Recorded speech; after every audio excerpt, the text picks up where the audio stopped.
C'est sans conteste le palais le plus convoité de la République, l'Élysée. Au fil des ans, le château n'a rien perdu de sa superbe. Mais il y a tout de même quelques petits signes révélateurs. À côté des berlines qui trônent toujours dans la cour, sont garées plusieurs petites voitures plus modestes et surtout plus économes, des Renault électriques. On ne roule plus carrosse à l'Élysée, réduction du train de vie oblige.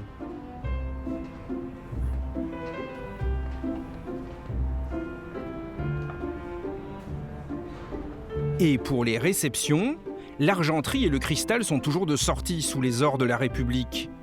Aucun signe apparent d'économie, il y a même de jolis bouquets pour les convives du prochain dîner. Mais en coulisses, la présidence de la République a aussi taillé dans les dépenses. La qualité des fleurs n'a pas été revue à la baisse, mais autour de Marianne, la chef de l'atelier fleurs de l'Élysée, on fait dans la récup. Il y en a peut-être quelques-unes qui sont cassées. Ces fleurs ont déjà embelli la table du président cubain il y a 3 jours. Alors Marianne et son équipe doivent donner une nouvelle fraîcheur à ces bouquets et notamment changer les fleurs cassées. Là, elles ont très bien tenu, donc à mon avis, elles vont resservir encore pas mal de fois. Voilà. On va les retravailler différemment et puis elles vont resservir. De telles économies peuvent paraître anecdotiques, mais mises bout à bout, elles ont tout de même permis à l'Élysée de réduire son train de vie de 10% en 3 ans. Un gain pour nos impôts de 10 millions d'euros par an. Au sommet de l'État, l'heure semble donc être à la chasse au gaspillage. Et c'est censé concerner tous les serviteurs de la République. Mais qu'en est-il d'une catégorie bien particulière, les hauts fonctionnaires, l'élite de la nation ? Ils sortent pour la plupart des mêmes grandes écoles, comme Polytechnique ou l'ENA, et occupent les postes clés des services de l'État. Ambassadeurs, préfets, directeurs d'hôpital ou d'administration centrale. Des postes aux revenus confortables qui procurent souvent d'autres avantages. Superbe logement de fonction ou voiture avec chauffeur.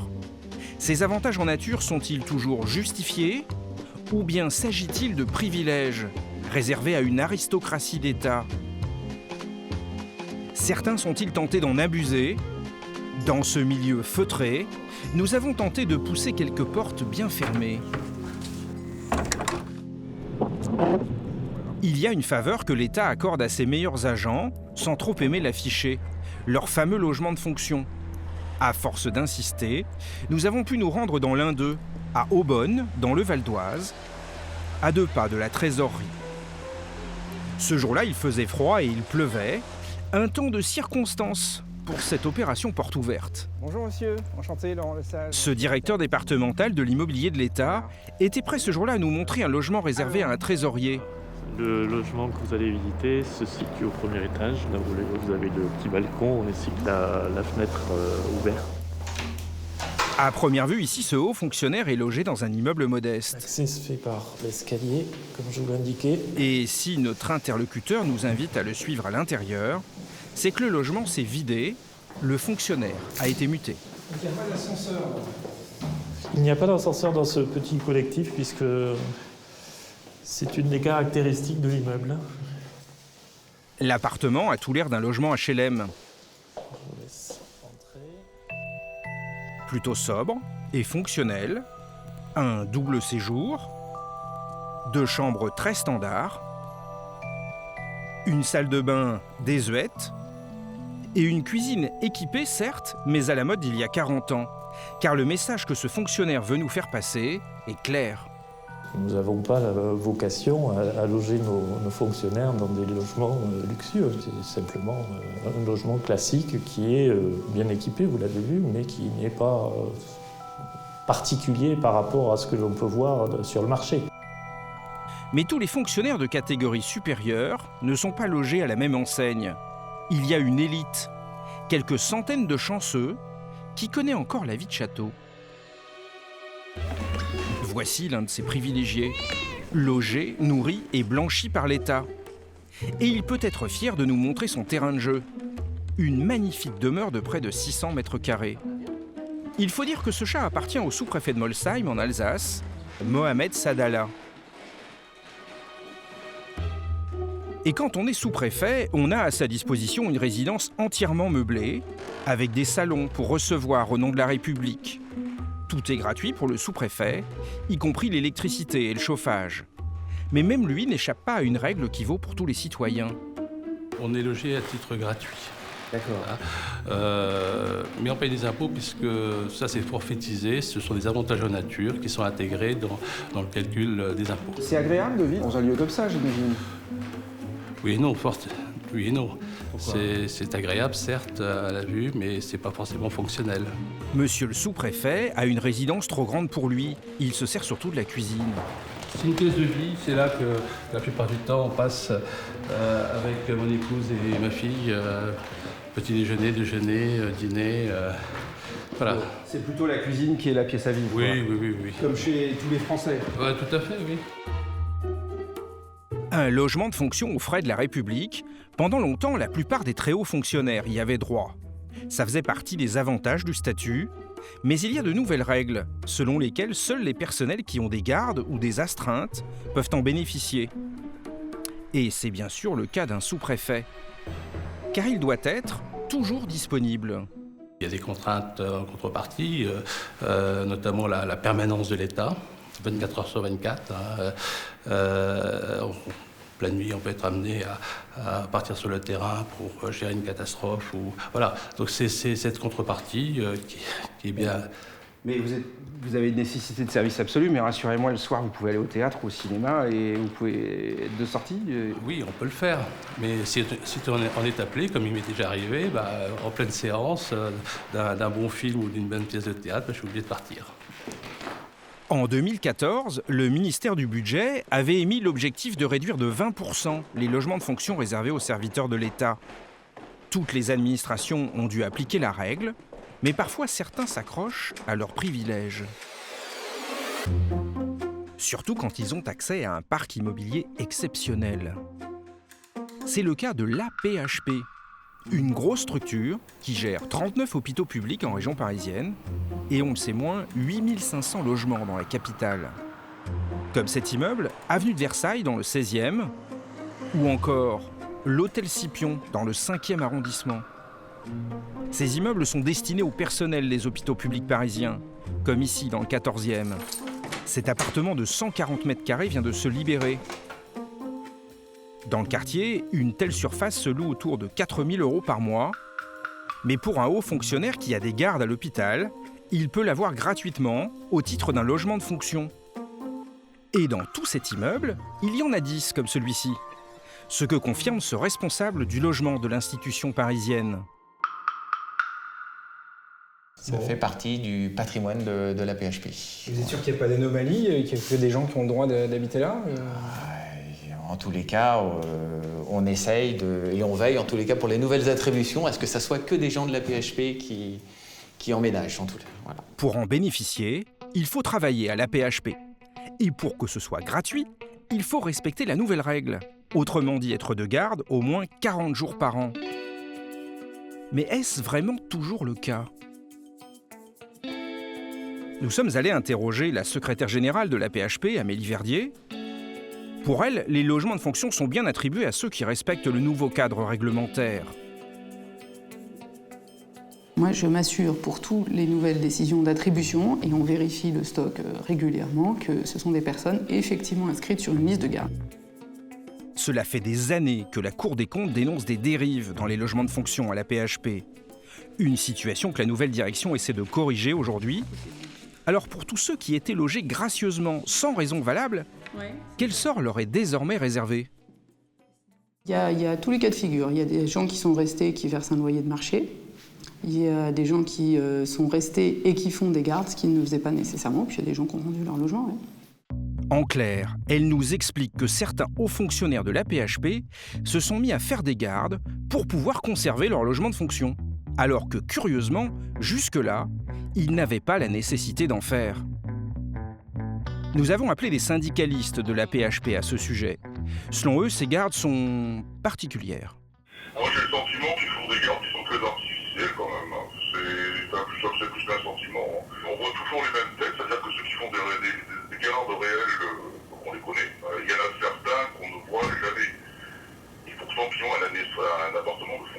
En fait, il y a un peu d'abus au niveau de la pertinence de ces gardes. Je pense qu'il y a beaucoup de complaisance de la part de la direction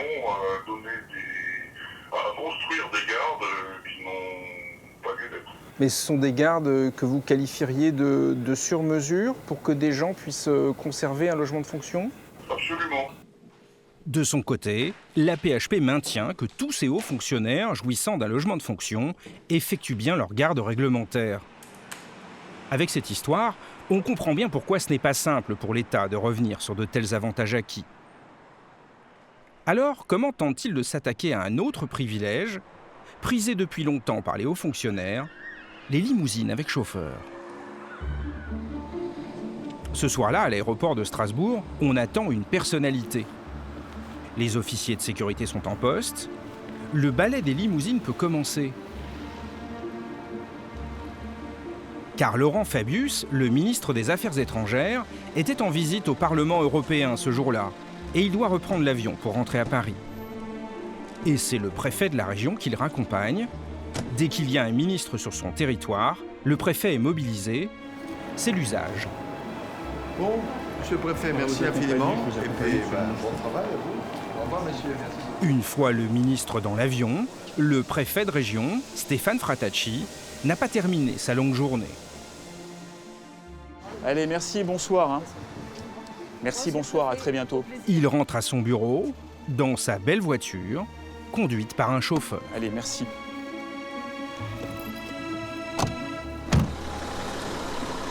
Dominique, nous sommes en route. Je pense que tout s'est bien passé. Voilà, la visite est terminée. Rien de spécial de votre côté ? Monsieur le préfet, est-ce que c'est bien légitime que vous ayez une voiture de fonction et un chauffeur ? Poser la question est naturel. Je crois que ça renvoie à ce qu'est la nature du métier de préfet aujourd'hui. C'est à la fois, à travers la voiture, un bureau, un instrument de travail. Finalement, c'est presque devenu votre principal bureau.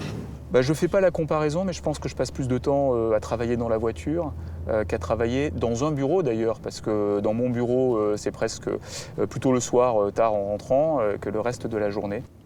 Comme le préfet est disponible à toute heure du jour et de la nuit, 7 jours sur 7, une équipe de chauffeurs est mobilisée, y compris le week-end. Mais le préfet ne va pas jusqu'à se faire conduire pour ses déplacements privés. Tel week-end où j'accueille des amis, je vais les chercher à la gare, je les raccompagne, voilà, c'est avec ma voiture et personnellement et en m'asseyant pour conduire, voilà. Et c'est bien normal. Et je crois que c'est même une gymnastique personnelle saine de savoir faire cette distinction. Si les voitures de fonction sont indispensables au préfet, elles sont parfois plus discutables lorsqu'elles sont attribuées à d'autres hauts fonctionnaires. Voilà pourquoi l'État s'est senti obligé de faire le ménage. À 2 pas de la gare de Champs-sur-Marne, en région parisienne, le siège de l'UGAP, la grande centrale d'achat public où tous les fonctionnaires sont censés passer leurs commandes. Jean-Pierre Sivignon, le directeur du développement de l'UGAP, est aussi l'homme qui a défini les nouvelles règles du jeu qui encadrent désormais les achats des véhicules de fonction. Et il y avait urgence, car il y a encore 5 ans, tout était permis. Chacun achetait absolument ce qu'il voulait.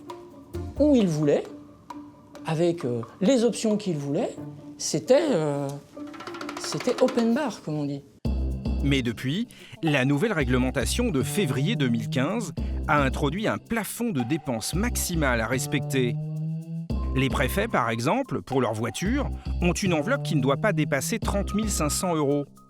Et pour les autres catégories de hauts fonctionnaires, comme président de cour administrative ou recteur d'académie, le budget maximum est de 22 900 €. Et je peux vous dire que ça a été très difficile à faire accepter. Pourquoi ? Parce que culturellement, c'était pas admissible qu'on vous restreigne. Vous êtes une autorité, vous avez mis 30 ans de votre vie professionnelle pour gravir tous les échelons pour arriver au sommet, vous avez droit à un véhicule.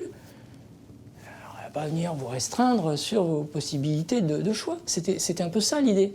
Tous ces efforts ont déjà permis d'économiser 130 millions d'euros. Et l'État espère en gagner encore davantage.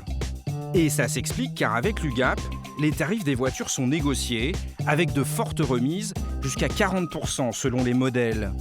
En réalité, les hauts fonctionnaires roulent en berline d'une valeur de 30 000 à 50 000 euros prix public. Une C5 pour monsieur le recteur et une 508 pour monsieur le préfet, qui peut même cocher une option pour bénéficier de sièges en cuir. Et selon Jean-Pierre Sivignon, ils ne sont pas vraiment à plaindre. On ne leur demande pas de rouler dans l'équivalent d'une 2 chevaux. Je veux dire, une 508, c'est très confortable. Une C5, c'est très confortable. Même quand vous descendez, quand vous continuez à descendre. Alors, une Mégane, c'est très confortable. Enfin, ce sont quand même des véhicules. Et puis attendez, vous avez un véhicule de fonction. Avec ces belles voitures, le coût du déplacement des hauts fonctionnaires en France reste encore très élevé. D'autant que la plupart du temps, ils ont en plus droit à un chauffeur. C'est ce que dénonce un parlementaire qui, à l'Assemblée, est le rapporteur du budget de la fonction publique. Alain Touret, un élu de la Normandie, radical de gauche, issu d'une famille qui a beaucoup servi l'État. Mais selon lui, pas pour obtenir des privilèges. Ça, ce sont vos ancêtres ? Oui, tout à fait. Enfin, pas tous, mais une bonne partie. Ici, c'est mon arrière-grand-père avant qu'il ne soit tué en 1914 à Sarrebourg. Ça, c'est mon autre arrière-grand-père qui commandait au Maroc avec Pioté. La notion de rémunération d'avantage était inexistante chez nous. On servait la France. C'était cette volonté et au besoin de donner sa vie pour elle. Pour Alain Touret, ces voitures de fonction réservées aux hauts fonctionnaires sont d'un autre âge, du gaspillage. Qu'il y ait des voitures de fonction, très bien. Mais par exemple, un haut responsable de l'administration qui, par définition, bouge très peu, pourquoi lui mettre à disposition une voiture et un chauffeur ? Le chauffeur, il fera peut-être 20 km dans la journée, le reste du temps, il restera à attendre. Mais vous savez, par exemple... Alors il va faire des mots croisés et son tiercé, mais je ne trouve pas que ça très utile. Depuis son bureau de l'Assemblée nationale, Alain Touret est bien placé pour observer tous ces chauffeurs qui attendent dans la cour. Vous avez vu derrière vous, là, j'ai l'impression qu'il y a plein de limousines, il y a plein de voitures de fonction. Ce sont toutes les voitures de fonction des différents ministres. Et les ministres, ils ont tous un chauffeur, évidemment. Oui. Ah oui, et les gardes du corps. Il y en a, ils sont à 100 mètres. Et ils viennent en voiture ? Oui. Sérieux ? Sérieux. Peut-être que certains perdraient un peu d'estomac en faisant un peu de marche à pied, ça leur ferait le plus grand bien. Alain Touret s'en amuse un peu. Mais pour faire des économies, il propose très sérieusement de supprimer certaines voitures de fonction et économiser ainsi des salaires de chauffeurs, soit avec les charges 60 000 € par an et par conducteur. Tous les postes de direction de la fonction publique disposent de voitures avec chauffeur. Tous les postes de direction. Et ça vous choque ? Totalement. Pourquoi ? Parce que ça me semblerait beaucoup plus utile qu'on prenne un taxi et qu'on puisse justifier des demandes de remboursement à la fin du mois en fonction du lieu où on est allé, en fonction du service que l'on doit rendre. C'est quand même bien ça qui est normal. Le taxi, plutôt que la voiture de fonction avec chauffeur. Cela coûterait moins cher à la République, selon Alain Touret. Mais avec les taxis, une autre dérive est possible. Une sale affaire l'a récemment démontré. L'ex-présidente de l'Institut national de l'audiovisuel, Agnès Salle, a été épinglée pour avoir dépensé 40 000 € en notes de taxi en moins d'1 an. Ce qui vaut à Agnès Salle d'être soupçonnée de détournement de biens publics. Une affaire qu'elle n'a pas voulu commenter devant notre caméra et qui, selon son avocat Rémi Sermier, a fait beaucoup trop de bruit dans les médias pour si peu.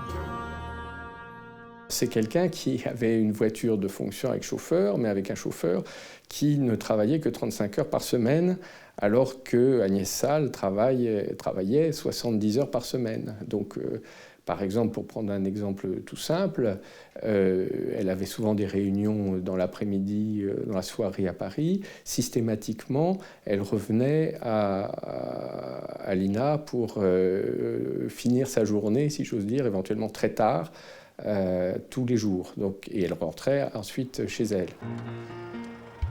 Le soir, Agnès Salle avait l'habitude de prendre des taxis. Son chauffeur avait terminé son service et comme elle n'a pas le permis de conduire, elle ne pouvait rentrer chez elle au volant de sa voiture de fonction. Pour faire le trajet entre le siège de l'INA à Brie-sur-Marne et son domicile parisien, il y a tout de même 26 km. De quoi faire tourner le compteur et grimper l'addition. Mais le plus grave, c'est qu'une partie de ses dépenses concernait sa vie privée. Des trajets en taxi le week-end. Et d'autres notes, pour environ 6 500 €, étaient en fait des déplacements effectués par l'un de ses enfants. Mais jusqu'au moment où l'affaire a éclaté, Agnès Salle n'avait apparemment pas conscience du problème. Elle gagnait environ 12 000 € net par mois, mais pourtant avec elle, le train de vie de la présidence de l'INA avait baissé. Les dépenses liées à la présidence, tout compris, notes de frais incluses et taxis inclus, étaient inférieures à celles de son prédécesseur. De manière significative ? De manière significative. Et Agnès Salle avait une réputation qui plaidait en sa faveur. Il est vrai qu'elle était connue pour être une femme qui ne déjeunait jamais, qui ne partait jamais en mission à l'étranger. En quelque sorte, elle a eu le sentiment que, effectivement, le sort est tombé sur elle et qu'elle a payé non seulement pour ce qu'elle a fait, mais qu'elle a payé pour tous les autres. Elle a payé car sa carrière est brisée. Agnès Salle s'est certes vue attribuer un autre emploi au sein du ministère de la Culture, mais c'est une nouvelle déferlante médiatique. Certains hommes politiques se déchaînent sur elle. Ça me choque parce que je considère que dans une période où on demande des efforts, il faut de l'exemplarité pour les fonctionnaires. Et le mois dernier, Agnès Salle a été sanctionnée. 6 mois de suspension de la fonction publique. Elle cesse d'être payée. Pendant 6 mois. Ce mois-ci, elle a pas de Elle a 0 € et elle a 0 indemnité de quoi que ce soit. Agnès Salle assume sa faute. Mais elle a des amis qui entendent encore la défendre. D'autres hauts fonctionnaires, indignés que la République s'en prenne à un grand serviteur de l'État. Alors ils ont écrit au président de la République pour tenter d'obtenir le retrait de cette sanction. Selon eux, elle est injuste, car c'est étranger à leur tradition de sanctionner quelqu'un qui a si bien servi l'État. Allez lire, ces hauts fonctionnaires s'estiment intouchables, une posture que dénonce Alain Touret. L'éthique devrait être exemplaire, là encore. Car, je le rappelle, la fonction publique, à partir du moment où elle a la stabilité de l'emploi, doit l'exemplarité aux Français. Mais au-delà de leurs avantages et de certaines dérives, n'y a-t-il pas tout simplement trop de hauts fonctionnaires en France? C'est précisément ce que dénonce la Cour des comptes dans certains cas, notamment les sous-préfectures. En France, on recense 237 sous-préfectures, un maillage du territoire qui date de l'époque où l'on se déplaçait à cheval. Alors aujourd'hui, certaines ne semblent plus indispensables. En Alsace et Moselle, il y en a 6 qui ont fermé ces dernières années, comme celle-ci, à Wissembourg. Nous l'avions filmée il y a 3 ans. Une belle demeure avec une résidence de fonction que la sous-préfète de l'époque nous avait fait visiter. 4 personnes y travaillaient encore. Au final, cette fermeture, cela a fait économiser à l'État environ 500 000 € par an. Mais alors faut-il en fermer davantage et supprimer des postes de sous-préfet ?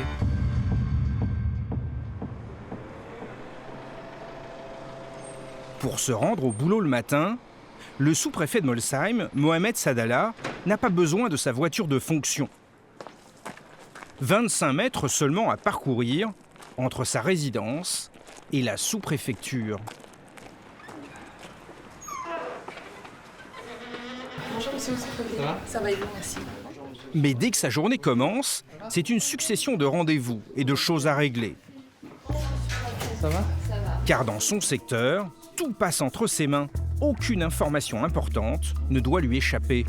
Vous avez fait le point sur le... J'ai fait le point sur les expulsions. Les expulsions, Donc, oui. la réunion se tiendra mardi 26 à 14h15. Bon. Isabelle termine les dossiers. Je vous présenterai tout ça demain matin. Tous les sujets concernent la sous-préfecture.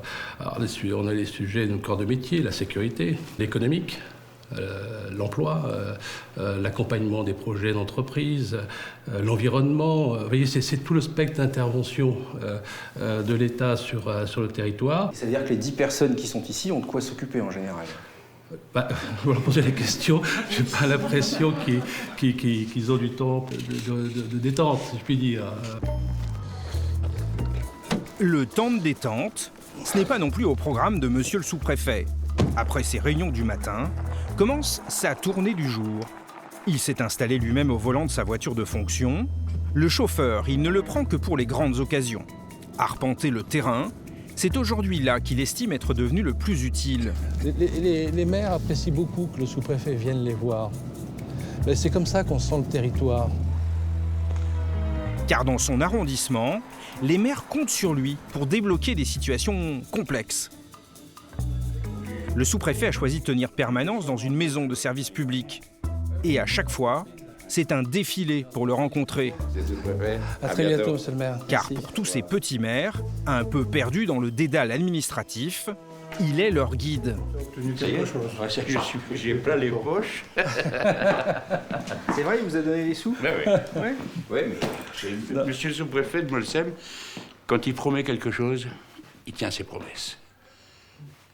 C'est important pour nous. C'est important que le sous-préfet vienne sur le terrain. Dans les permis de construire, des fois, vous êtes bloqué par une réglementation qui n'est pas du tout adaptée au local.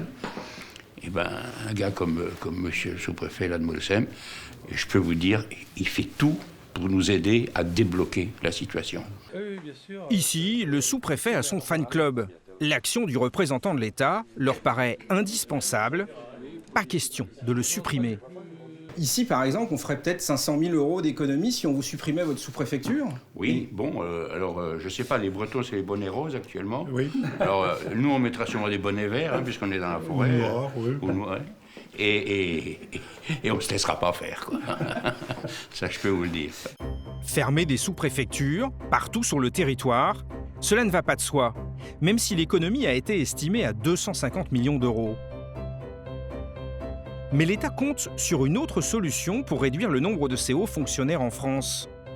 La réforme territoriale a ainsi réduit le nombre de régions, passant de 22 à 13.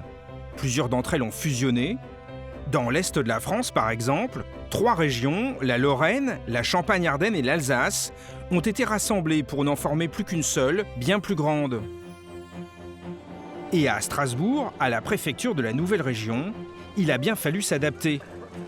Ce directeur de l'équipe préfectorale, Jacques Garot, est en pleine réorganisation d'effectifs. Pour faire des économies, il ne peut pas garder tous les hauts fonctionnaires qui étaient en poste dans les 3 régions. Bonjour Jacques, ça va? Bonjour aussi. Par exemple, dans ce service qui traite de l'enseignement supérieur, ils ne sont déjà plus que 3, alors qu'ils étaient 7 auparavant. Dans cette nouvelle grande région, nous passons de 160 à 80, donc 50%. D'effectifs en moins, ce qui nous permet de faire des économies de moyens. Pour les économies de salaire, il faudra tout de même patienter, car à part quelques départs en retraite, les 79 agents restants devront être recasés dans d'autres administrations. L'État ne fera donc des économies que sur le long terme, en ayant moins besoin d'embaucher. Mais dans cette histoire, que deviennent les préfets? Dans les régions, ce sont les hauts fonctionnaires les mieux payés, comme Stéphane Fratacci, le préfet en poste à Strasbourg. Est-ce que c'est indiscret de vous demander, monsieur le préfet, combien vous gagnez? Je gagne ce que gagne un préfet, il y a une nomenclature. Voilà. La moyenne de traitement des préfets dans ce pays, c'est 10 300 € net. Oui, je dois être dans la moyenne, on va le dire comme ça. Un salaire élevé, mais qui le serait encore davantage si ce préfet travaillait dans le privé. Diplômé d'HEC et de l'ENA, il a des camarades de promotion qui gagnent bien plus, dans la banque ou l'industrie. Et surtout, ce préfet a beau se retrouver à la tête d'une super région qui a triplé de taille, il n'a pas été augmenté. Son salaire semble mérité, mais peut-on en dire autant de tous les préfets? Malgré la réforme qui a supprimé 9 régions sur 22, il y a toujours autant de préfets. On en compte 250, et seulement la moitié d'entre eux sont à la tête d'un département ou d'une région. Les autres peuvent se retrouver affectés à des postes un peu vagues, comme conseiller du gouvernement, ou à des missions un peu exotiques pour un préfet, directeur de la décentralisation du stationnement payant, ou encore chef de projet des bornes électriques de recharge.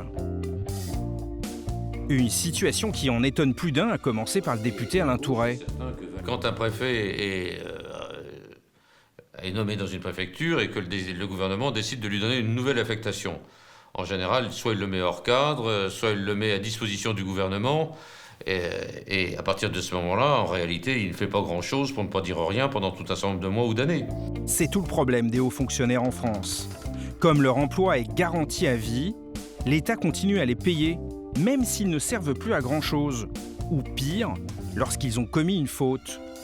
Lorsqu'elle aura purgé sa suspension de 6 mois, Agnès Salle réintégrera son ministère de la Culture. Elle n'est pas certaine de retrouver une nouvelle fonction à la hauteur de son expérience, mais elle récupérera son salaire confortable, environ 8 000 € net par mois.